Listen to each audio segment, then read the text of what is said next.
Hello and welcome to some more Star Citizen with the Persistent Universe update with some of the work the Star Citizen Studios have been up to the last week. Also, 3.2 is out to the Evocati, though that's literally all I'm allowed to say at the moment because I'm under NDA for the build, as are all Evocati members. Expect the patch to go to wider PTU, allowing more backers to get their hands on it, as well as just general footage and videos and screenshots and that sort of jazz to also be made. That'll probably be within the next couple of weeks.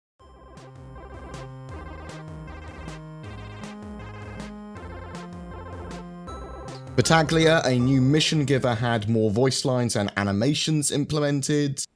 Unfortunately, things are a bit slow right now. I'll keep you in mind if anything turns up, though.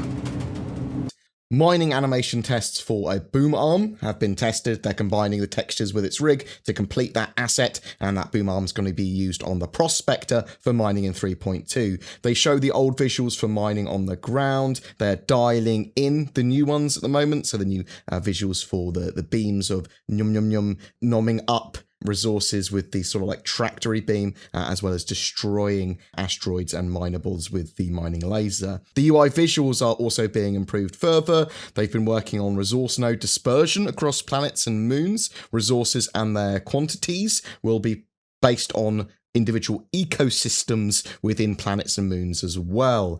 VFX are tweaking scanning. They want it to be informative but not too busy on the screen. They will continue to tweak them until they're happy, and it's worth noting that those tweaks will continue throughout Evocati and PTU builds of 3.2. The latest version of scanning ping was shown. You can focus the particle wave for your needs. Scramble Races are in their balancing phase. So Scramble Races have armed ships compete to destroy beacons the fastest, but they need to tweak the sort of like PvP nature of fast ships versus very heavily armed ships when it comes to this form of racing, and these races are going to be in the Persistent Universe rather than as something standalone. They show off a rendering of a racing boy used in the Scramble Races as well.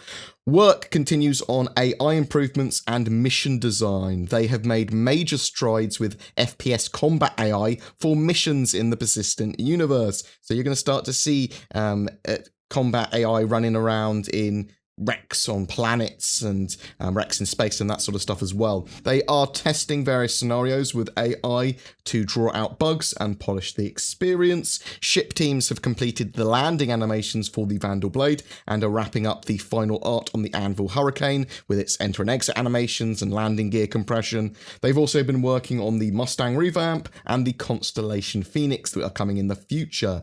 Props are making signage for the modular rest stops. Rest stops are coming together with their procedurally generated layouts being much more visually appealing and making more sense now. Hangars are entering their final art phase too.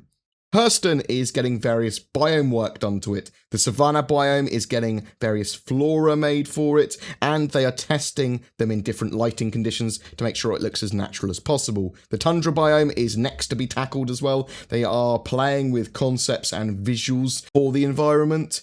Hurston mining pits, early white box renders were also shown. So these are large areas of the planet that have been mined out. There are going to be resources and stuff available around as well for players to mine, but they want to show that the planet has been devastated and there's quarries and that sort of stuff around. They continue to improve planetary tech with every patch, and they've made progress on procedural shading for more colour variety in assets like rocks. In a little bit more detail, some of the new FPS weapons were shown off for 3.2. The Gemini F-55 is a light machine gun. It's ballistic. It has a high rate of Gatling style fire with a big drum magazine. Its downside is that its sight isn't moddable. It's got no rail system on top, so you're stuck with its iron sights. It's got some solid recoil compensation too, although it's going to be relatively inaccurate when you're holding the button down. The weapon is liquid cooled, which is why it's got that spinning LED. The Clausen Warner Democo is the other light machine gun coming in 3.2. It's smaller than the F-55 and slower firing, but it's a laser weapon and very powerful. It's the opposite end of the LMG spectrum from the F-55, in fact. It's a basically a beefed up assault rifle with a big battery. The Democo will be better at range and be more stable to fire than the F-55. Short range and in corridors, the F-55 is potentially better set to have an advantage. The Democo is good for endurance. It won't burn its ammo up too quickly, which the F-55 will chomp through ammo. In Bug Smashers, they talked a little bit about ship weapons and their Item 2.0 implementation. They fixed a bug with the Gladius Scorpion Gatling weapon. Item 2.0 does really easily allow them to edit and tweak weapons from player-facing gameplay point of view. Item System 2.0 gives us a lot more customization and allows all the systems in a ship to talk to each other and exchange information from cooling to power to all that sort of stuff. So it's really important for this general sort of like core combat and core flight mechanics, but also for multi-crew and pretty much everything. It's a core pillar of Star Citizen Item 2.0.